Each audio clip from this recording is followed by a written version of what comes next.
चलिए हेडिंग क्या डालिए, स्टीरियोकेमिस्ट्री।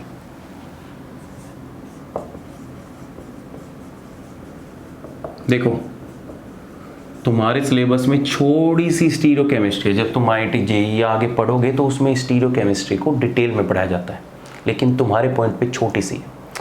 अब देखो तुम्हें स्टीरियोकेमिस्ट्री समझने से पहले कुछ आइसोमर समझने पड़ेंगे। आइसोमर क्या होता है? सेम मोलिकुलर फॉर्मूला होता है कि नहीं होता, बट डिफरेंट स्ट्रक्चर होती है। जैसे तुमने उसमें बहुत सारे कंपाउंड पढ़े होंगे आइसोमर में। क्या पढ़ा होगा आइसोमर में? तुमने आइसोमर में ये पढ़ा होगा, पोजीशन आइसोमर भी पढ़ा होगा। पढ़ा है कि नहीं पढ़ा?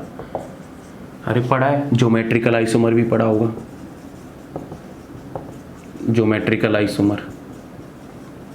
जैसे मैंने ऐसी रिएक्शन भी कराई है कि जब मैं इस कंपाउंड की रिएक्शन कराऊंगा CS2 CS2 CS3, 4 हो गए, एक और ले लो,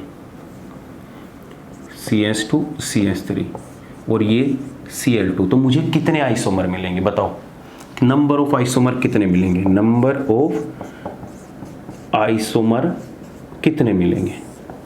तो तुम इजीली बता सकते हो कि सर एक बार क्लोरीन आके इस पोजीशन पे जुड़ेगा और एक बार क्लोरीन आके इस पोजीशन पे जुड़ेगा, एक बार क्लोरीन आके इस पोजीशन पे जुड़ेगा। तो हम अगर देखें तो सिर्फ हमारे कितने 3 ही पोजीशन आइसोमर मिल सकते हैं। 3 ही क्या मिलेंगे? Position isomer. इनमें क्या है? सेम मोलिकुलर फॉर्मूला है, सेम स्ट्रक्चर है, बट डिफरेंट अरेंजमेंट है। डिफरेंट अरेंजमेंट की इनको हम क्या बोलते हैं? पोजीशन। क्लोराइड की सिर्फ पोजीशन चेंज हो रही है, बाकी स्ट्रक्चर फॉर्मूला और ज्योमेट्रिकल फॉर्मूला क्या है? दोनों का दोनों सेम है। ठीक है। वहीं अगर ज्योमेट्रिकल आइसोमर की बात करें तो ज्योमेट्रिकल आइसोमर में हम क्या पढ़ते हैं? सिस और ट्रांस। क्या पढ़ते हैं? सिस और ट्रांस। सिस और ट्रांस बोले तो एल्कीन के केस में, कि जैसे सपोज करो ये हमारा क्या हो गया? CH3 ग्रुप, ये हमारा क्या हो गया? CH3 ग्रुप, ये हाइड्रोजन, ये हाइड्रोजन। इसको हम क्या बोल देते हैं कि जो ये कंपाउंड है ये क्या है? ट्रांस आइसोमर है। और तुम्हें पता है trans isomer is more stable than cis isomer. तो हमारा जो सिस आइसोमर होता है वो क्या होता है? CH3 और ये हाइड्रोजन, ये हाइड्रोजन। तो ये हमारा क्या होता है? Cis isomer. ट्रांस आइसोमर ज़्यादा स्टेबल होता है सिस आइसोमर से। क्यों? क्योंकि इसमें आ जाती है स्टेरिक हिंड्रेंस। ये देखो मैं एक बात बताऊं तुम्हें, पूरी तुम्हारे 12th लेवल की केमिस्ट्री में अगर कोई कंपाउंड स्टेबल नहीं होगा तो वहाँ स्टेरिक हिंड्रेंस रीजन लग रहा होगा। अगर कोई वाटर सोल्यूबल नहीं होगा तो वो हाइड्रोजन बॉन्ड नहीं बना रहा होगा। ये 2 चीज़ें तो रट लो, दिमाग में डाल लो कि कोई कंपाउंड अगर स्टेबल नहीं है तो वहाँ एक बार देखो कि कोई स्टेरिक हिंड्रेंस तो नहीं लग रहा, और स्टेरिक हिंड्रेंस लगता ही मिलेगा, क्योंकि 99% में तुम्हारे केस में तुम्हारे लेवल पे स्टेरिक हिंड्रेंस ही लग रहा है और उसी से तुम उस कंसेप्ट को समझ जाते हो। तो ट्रांस और सिस में कौन सी ज़्यादा एल्कीन स्टेबल होती है? ट्रांस एल्कीन ज़्यादा स्टेबल होती है। तो ये सिंपल से आइसोमर थे जो तुम्हें पता था। अब बात करते हैं कि स्टीरियो आइसोमर क्या होते हैं। स्टीरियो आइसोमर की बात करते हैं, जो तुम्हें मैं न्यूक्लियोफिलिक जो सब्स्टिट्यूशन रिएक्शन पढ़ाई है SN1 और SN2, उसको मैं दूसरे तरीके से भी बता सकता हूँ, जिसको हम स्टीरियो आइसोकेमिस्ट्री बोलते हैं। देखो स्टीरियो केमिस्ट्री क्या होती है या स्टीरियो आइसोमर क्या होते हैं? स्टीरियो आइसोमर होती है सेम मोलिकुलर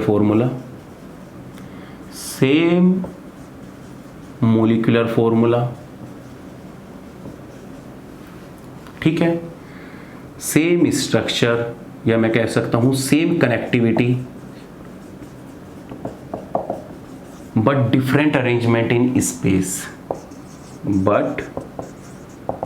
डिफरेंट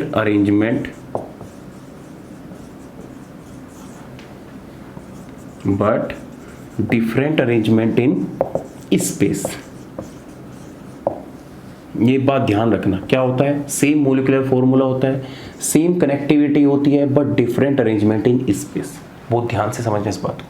जैसे सपोज करो कि मैं एक कार्बन बनाता हूं और कार्बन के ऊपर मैंने क्या किया? 3 ग्रुप अटैच किए। एक इसको बोलते हैं B, इसको बोलते हैं हम C, क्या इसका नाम ले लो तुम D, ये कार्बन है, और ये नाम हो गया हमारा E। अब होता क्या है, अगर तुम इनको देखने में लग रहे हो, ये क्या है? कार्बन टेट्राहेड्रल फॉर्म में होता है। ये क्या होता है, टेट्राहेड्रल फॉर्म में होता है, देख रहे हो टेट्राहेड्रल फॉर्म में। डायमंड भी कुछ इसी तरीके का दिखता है तुम्हें। अब होता क्या है कि देखो फॉर्मूला तो सेम है, ए इसमें भी होगा, ई भी है, डी भी है, बी भी है, लेकिन इसका अरेंजमेंट डिफरेंट हो जाता है। कैसे डिफरेंट हो जाता है, ये देखो, ये कुछ ए हो गया, ये कुछ क्या हो गया, बी हो गया,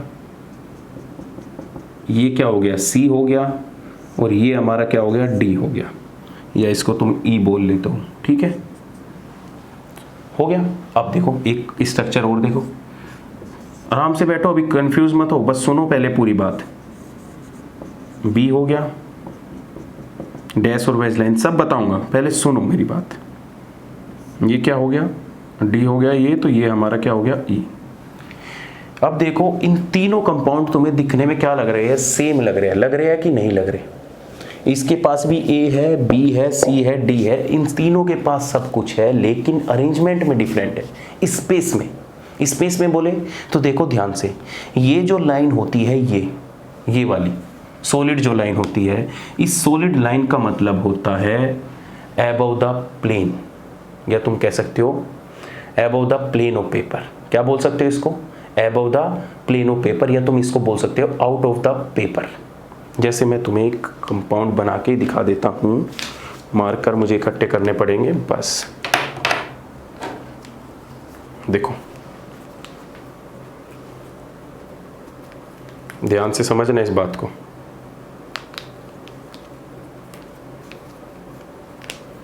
ये कंपाउंड हो गया, ये इधर हो गया, और ये तुम्हारा इधर हो गया। ये देखो, देख रहे हो, इसको बोलते हैं टेट्राहेड्रल।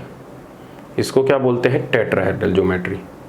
देखो ध्यान से, ये जो स्ट्रक्चर होती है, देख रहे हो, पूरा कंप्लीट इस तरीके से, इसको बोलते हैं टेट्राहेड्रल ज्योमेट्री। इस टेट्राहेड्रल ज्योमेट्री में अगर मैं तुम्हें दो चीज़ें दिखाऊं प्लेन ऑफ पेपर में, मैं क्या कर रहा हूं, देखो यहाँ पे कोई पेज नहीं है, जैसे न्यूज़पेपर, देखो तुम्हें क्या लगेगा, ठीक है, या तुम इसे किसी तरीके से समझते हो, तुम्हारी मर्जी। अब मैं क्या ले रहा हूं, देखो इसको और इसको, इनको प्लेन ऑफ पेपर में ले रहा हूं कि ये हमारा प्लेन ऑफ पेपर है, देख रहे हो ध्यान से, ये हमारा प्लेन ऑफ पेपर है। अगर मैं इसको अरेंज करूं, ये देखो, ये दोनों के दोनों कहाँ गए, प्लेन ऑफ पेपर में आ गए कि नहीं आए, ये वाले दोनों कंपाउंड। और ये जो तुम्हारा कंपाउंड है, ये आगे की तरफ है कि नहीं है। अब देखो ये जो दो कंपाउंड है, देखो ये वाला और ये वाला मार्कर, ये दोनों, ये तो है प्लेन ऑफ पेपर में। ये जो कंपाउंड, ये जो ग्रुप है, ये है आगे की तरफ, और जो ये ग्रुप है पीछे, ये है पीछे की तरफ। तो देखो तुम जब 3D में अरेंजमेंट देखोगे ना, ये मॉलिक्यूल जो तुम देखते हो ये सब 2D पे, हम बोर्ड पे जो चीज़ें बनाते हैं वो होती है 2D में। किसमें, 2D ज्योमेट्री में, जिसमें तुम्हें दिखाई देती है। जब तुम सिंपल सा देखोगे तो तुम्हें दो चीज़ें प्लेन में दिखेगी, एक बाहर दिखेगी और एक बिलो द प्लेन दिखेगी, समझे। तो इस केस में भी यही होता है कि ये दो जो कंपाउंड होते हैं दिखने में, ये दोनों के दोनों प्लेन में होते हैं, इनमें से एक ग्रुप बाहर और एक ग्रुप अंदर की तरफ होता है। तो होता क्या है कि स्टीरियोकेमिस्ट्री को समझना इतना आसान नहीं है, बस ये है कि तुम्हें मॉडल चाहिए देखने के लिए, थोड़ी विजुअलाइजेशन पावर चाहिए। अगर तुम्हें ये कंपाउंड समझ में ना आए कि मैं किस तरीके से बता रहा हूँ, तो गूगल पे डायरेक्ट डालना टेट्राहेड्रल ज्योमेट्री ऑफ CH4 और उसका देखना कि कॉन्फ़िगरेशन कैसा आ रहा है आइसोमर का, ठीक है, above the plane, below the plane. अब देखो सिंपल सा, तो हमारे क्या होते हैं, स्ट्रक्चर सेम है, कनेक्टिविटी सेम है, लेकिन तुम क्या देख रहे हो, एक बार देखो ध्यान से, एक बार बी अबव द प्लेन है, इसमें भी बी अबव द प्लेन है, लेकिन इस केस में एक बार ई बिलो द प्लेन जा रहा है और एक बार डी बिलो द प्लेन जा रहा है। मतलब कनेक्टिविटी सेम है, बस स्पेस में दिखने का तरीका सही है। जैसे स्पेस में देखने का तरीका क्या है, देखो जैसे मैंने अपने हाथ इधर किए आगे की तरफ, कोई अगर मुझे इधर से देखेगा तो उसके हाथ क्या लगेंगे, देखो देखने का तरीका समझो, मैं क्या बता रहा हूँ तुम्हें। मैं स्पेस में खड़ा हूँ, मेरा सब कुछ सेम है, बस मैंने हाथ इधर ऐसे किए। अब कोई बंदा जो मुझे ऐसे देखेगा तो मुझे वो क्या बोलेगा कि मेरी तरफ हाथ कर रहा है, लेकिन अगर पीछे से कोई बंदा मुझे देखेगा तो क्या बोलेगा, मेरे दूर से हाथ कर रहा है, लेकिन बात तो सेम ही है ना, स्पेस में ही प्रेजेंट हूं ना मैं, बस मेरा व्यू देखने का अलग हो रखा है, एक सामने से देख रहा है, एक पीछे से देख रहा है। तो यही चीजें होती है स्टीरियो आइसोमर में भी। स्टीरियो आइसोमर का मतलब क्या होता है, कनेक्टिविटी सेम होती है, फॉर्मूला सेम होता है, लेकिन स्पेस में उसका अरेंजमेंट डिफरेंट हो जाता है। दो कंपाउंड रहेंगे या दो मॉलिक्यूल रहेंगे वो हमेशा प्लेन ऑफ पेपर में रहेंगे, और दो कंपाउंड जो रहेंगे वो एक अबव द पेपर रहेगा और एक बिलो द पेपर रहेगा। जैसे समझो मेरी बात और ध्यान से समझो कि ये हमारा कार्बन है, इसके साथ ये CH3 ग्रुप लगा है और ये CH3 ग्रुप लगा है। ये जो हमारा कंपाउंड होता है ये वाला, ये जो हमारी मैं पोजीशन दिखा रहा हूँ, इसका मतलब यहाँ पे कोई ग्रुप जोड़ लो, CH2 Br जोड़ दो यहाँ पे, ठीक है, कोई दिक्कत नहीं। यहाँ पे क्या जोड़ोगे, यहाँ पे चलो Br ही जोड़ लो, और इसका मतलब क्या होता है, डैश लाइन का आयोडाइड, ठीक है। ये जो दोनों लाइन है, ये जो सिंगल लाइन है, ये रिप्रेजेंट कर रही है in the plane of paper, in the plane of paper, या मैं कह सकता हूं कि ये दो जो बॉन्ड प्रेजेंट है वो प्लेन में प्रेजेंट है। इस बॉन्ड का मतलब होता है out of the plane of paper, या मैं कह सकता हूं above the plane, above the plane, ठीक है। यह तुम्हारी साइड है, देखने का तरीका, जो चीज तुम्हें दिख जाए कंपाउंड की, ये देखो मैंने दो मार्कर पकड़ रखे, ये तुम्हारी साइड है और ये इस साइड है, तो जो तुम्हारी साइड है ये क्या हो गई, अबव द प्लेन, और जो मेरे पीछे की साइड है उसको हम क्या बोल देते हैं, बिलो द प्लेन। इसको क्या बोल देते हैं हम, बिलो द प्लेन। इस मॉलिक्यूल को समझना जरूरी है, इस अरेंजमेंट को समझना जरूरी है। जो तुम्हें कंपाउंड दिखता है ना, उसमें सारे के सारे बॉन्ड इस तरीके से सिंगल दिखते हैं, लेकिन जो कि एक्चुअल में ऐसे नहीं होते। उनमें दो बॉन्ड जो होंगे वो प्लेन में होंगे, और दो बॉन्ड ऐसे होंगे, एक अबव द प्लेन होगा और एक बिलो द प्लेन होगा।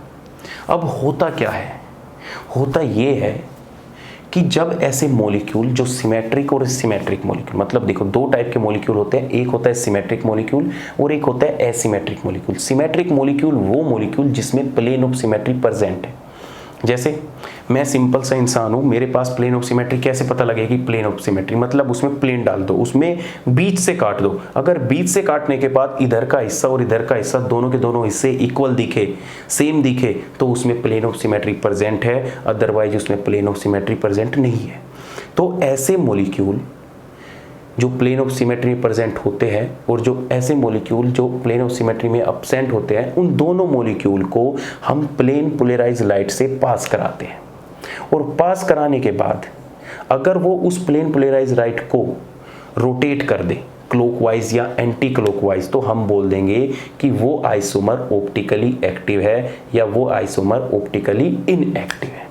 सिंपल सी बात है कि स्टीरियो आइसोकेमिस्ट्री में, स्टीरियो आइसोमर में हम क्या देखते हैं, ऑप्टिकली एक्टिविटी चेक करते हैं कंपाउंड की। और वो ऑप्टिकली एक्टिविटी चेक कैसे की जाती है कंपाउंड की, हम क्या करते हैं, एक मोनोक्रोमेटिक लाइट को क्या करते हैं, एक मोनोक्रोमेटिक लाइट को एक सॉल्यूशन से पास कराते हैं। अब सिंपल सी बात यह है कि मोनोक्रोमेटिक लाइट क्या होती है, जिसकी यूनिडायरेक्शन हो, जिसके पास सिर्फ एक ही फील्ड हो। देखो होता क्या है कि हमारे पास इस तरीके की लाइट होती है, तुमने पढ़ोगे, हमारे पास जो लाइट होती है उसके वाइब्रेशन हर डायरेक्शन में होते हैं, इस डायरेक्शन में भी, इस डायरेक्शन में भी होते हैं। हम एक लाइट डालते हैं निकोल प्रिज्म पर, ठीक है। इस निकोल प्रिज्म से डालने के बाद हमारी लाइट के जो वाइब्रेशन होते हैं वो एक डायरेक्शन में हो जाते हैं। क्या हो जाते हैं, एक डायरेक्शन में। ये थी अनपोलराइज्ड लाइट, और इसको हम बोलते हैं, जब वो लाइट कन्वर्ट हो गई उसी को हम बोलते हैं monochromatic light. Monochromatic light, monochromatic light का मतलब है जिसके पास एक डायरेक्शन। भाई तुम्हें पता है इलेक्ट्रोमैग्नेटिक रेडिएशन के पास इलेक्ट्रिक फील्ड और मैग्नेटिक फील्ड, दो फील्ड वेक्टर होते हैं।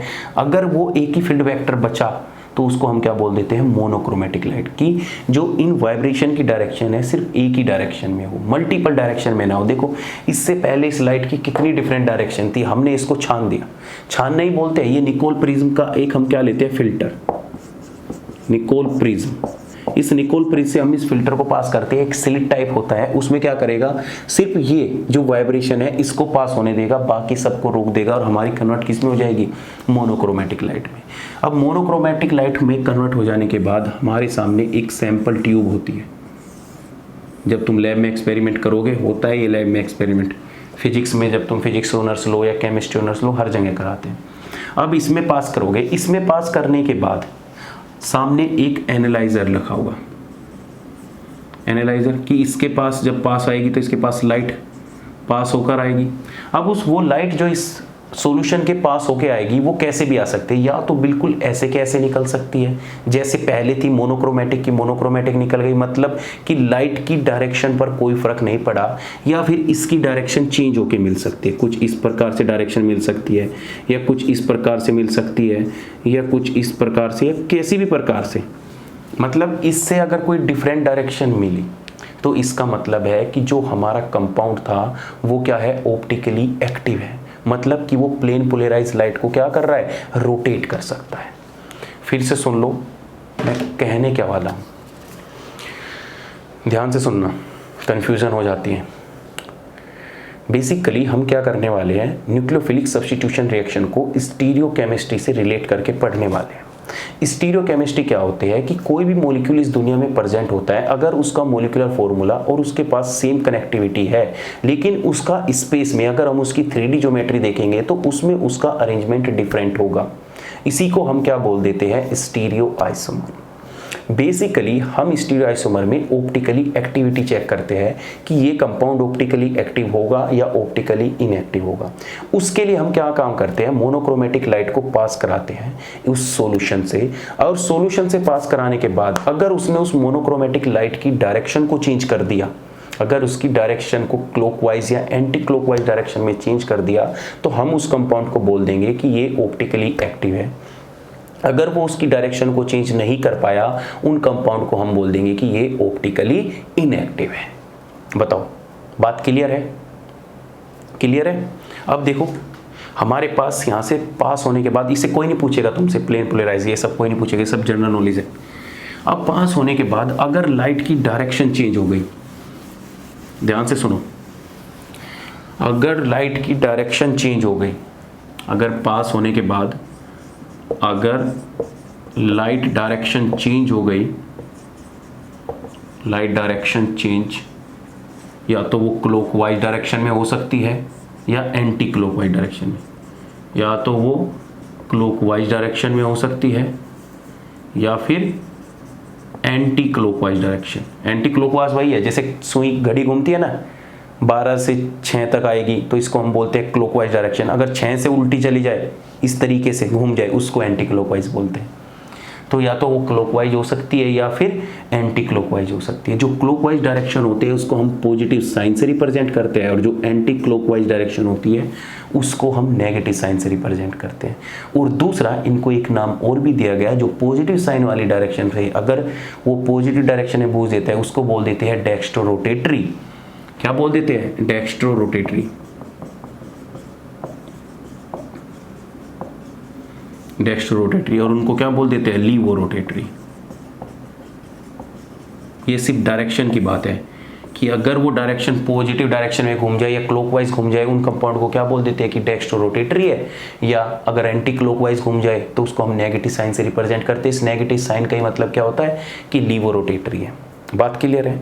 अब ऐसे कंपाउंड जो इस लाइट को रोटेट कर सकते हैं डेक्स्ट्रो रोटेटरी डायरेक्शन में, क्लॉकवाइज डायरेक्शन में या एंटी क्लॉकवाइज डायरेक्शन में, इन सारे कंपाउंड को हम बोलते हैं ऑप्टिकली एक्टिव कंपाउंड। इन कंपाउंड को क्या बोलते हैं, ऑप्टिकली एक्टिव कंपाउंड। और जो हमारी डायरेक्शन चेंज नहीं करता, जो हमारी डायरेक्शन चेंज नहीं करता, which do not change the direction, which do not change the direction उन कंपाउंड को हम बोलते हैं optically inactive compound. Optically inactive compound. और बेसिकली हम इन सब को चेक करते हैं सिमेट्री से। सिमेट्री बोले तो axis of symmetry, plane of symmetry. मैं कह रहा हूँ ये टॉपिक इतना तुम्हारा है नहीं, पॉइंट क्या है, जब मैं SN2 रिएक्शन पढ़ाऊंगा तो वो तुम्हारा पॉइंट ज़्यादा समझने का। तो ऑप्टिकली इनएक्टिव, तो वो सारे कंपाउंड जितने भी हमारे सिमेट्रिक कंपाउंड होते हैं, जितने भी हमारे सिमेट्रिक कंपाउंड होते हैं वो सारे के सारे कैसे होते हैं, ऑप्टिकली इनएक्टिव कंपाउंड। और जो भी हमारे एसिमेट्रिक कंपाउंड होते हैं, एसिमेट्रिक कंपाउंड, उन सारे कंपाउंड को हम बोलते हैं ऑप्टिकली एक्टिव कंपाउंड। तो अब नेक्स्ट क्वेश्चन ये आता है कि sir what is the symmetric compound and what is the asymmetric compound. बताओ अब तक बात समझ में आई कि नहीं आई? बताओ, कोई डाउट हो तो लिख लेना कॉपी पर, मुझे ग्रुप में डाल देना, ठीक है। चलो अब नेक्स्ट हेडिंग डालो कि सिमेट्रिक कंपाउंड कौन से होते हैं और एसिमेट्रिक कंपाउंड कौन से होते हैं। तो हमारे सिमेट्रिक कंपाउंड वो कंपाउंड होते हैं जिसमें प्लेन ऑफ सिमेट्री प्रेजेंट होती है, जिसमें प्लेन ऑफ सिमेट्री प्रेजेंट होती है। और एसिमेट्रिक कंपाउंड वो जिसमें प्लेन ऑफ सिमेट्री प्रेजेंट नहीं होती। देखो सिमेट्रिक कंपाउंड क्या होते हैं? सिमेट्रिक कंपाउंड जिसमें प्लेन ऑफ सिमेट्री प्रेजेंट होती है, plane of symmetry present.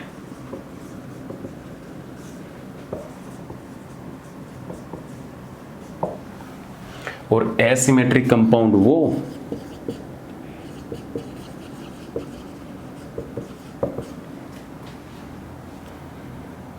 Asymmetric compound वो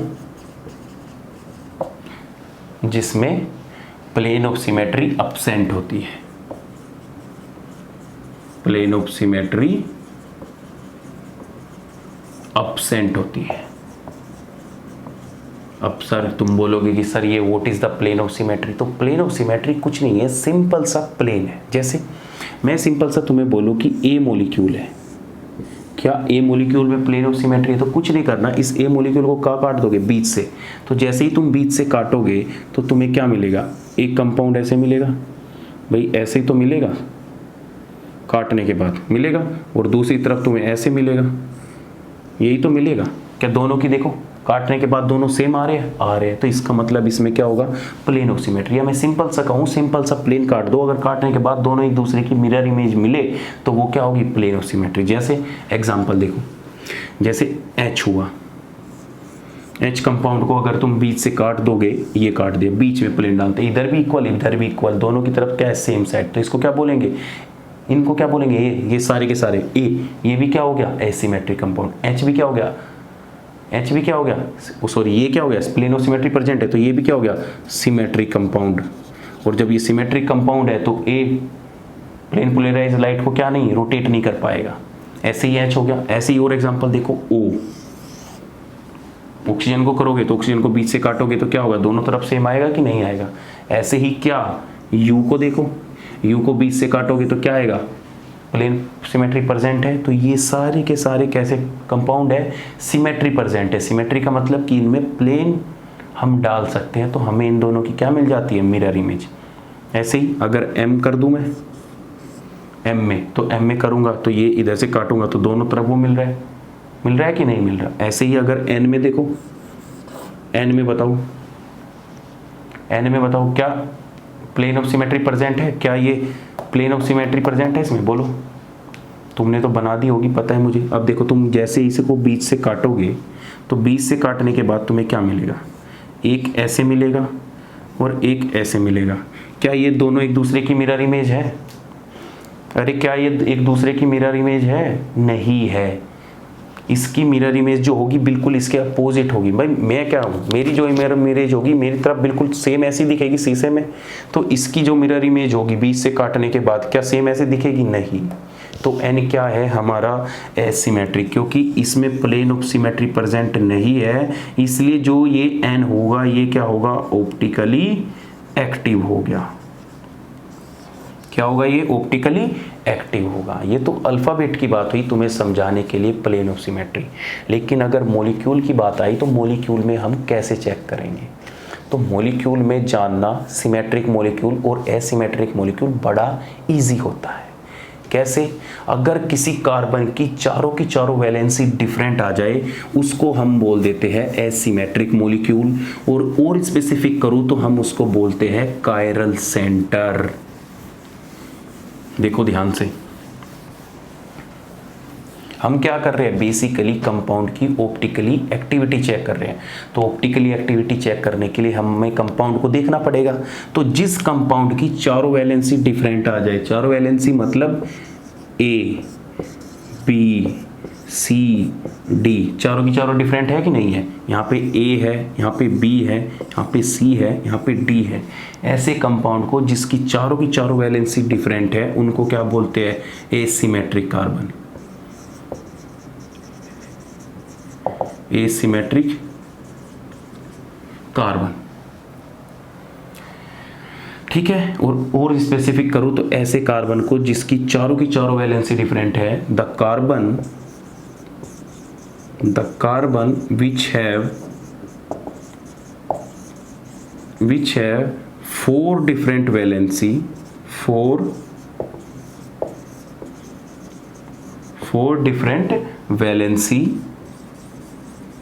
is known as chiral carbon,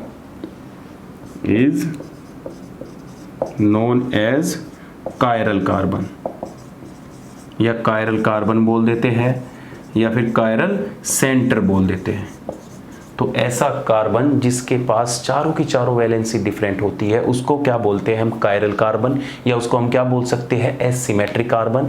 और ये सारे के सारे एसिमेट्रिक कार्बन क्या होंगे, ऑप्टिकली एक्टिव होंगे। ये क्या होंगे, ऑप्टिकली एक्टिव होंगे। बोलो, बताओ, बात क्लियर है कि नहीं है? अरे हाँ या ना, समझे?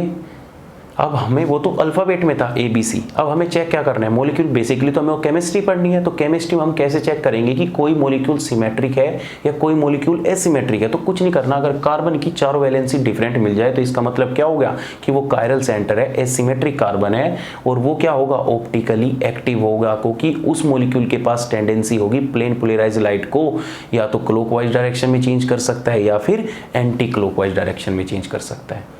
अब तुम्हें ABCD से कुछ ज़्यादा दिख नहीं रहा होगा कि सर नहीं, पता नहीं लगा, थोड़ा और ज़्यादा डिटेल में घुसे। तो चारों वैलेंसी डिफरेंट होने का मतलब ये है, ये देखो इन चारों वैलेंसी का डिफरेंट होने का मतलब ये हो गया कि ये कार्बन है, इसके पास एक CH3 ग्रुप अटैच है, एक हाइड्रोजन अटैच है, एक Br अटैच है और एक क्लोरीन अटैच है। तो देखो चारों की चारों वैलेंसी डिफरेंट हो गई, नहीं हो गई?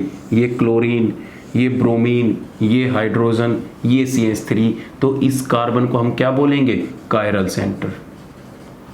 क्या बोलेंगे हम इसको, कायरल सेंटर। और ये क्या होगा, ऑप्टिकली एक्टिव होगा कि नहीं होगा? अगर ऐसी जगह मैं इस कार्बन को इस तरीके से कर दूं, CH3 और यहाँ पे क्या लगा दूं, Br, और यहाँ पे क्या लगा दूं, हाइड्रोजन लगा दूं, तो इस केस में Br और हाइड्रोजन और CH3 तीन वैलेंसी तो डिफरेंट है, तीन ही वैलेंसी तो डिफरेंट है, लेकिन दो तो सेम है ना, ये दोनों, मतलब ये देखो ये दोनों सेम आ गई। तो इस सेंटर को भी हम क्या बोलेंगे, सिमेट्रिक सेंटर।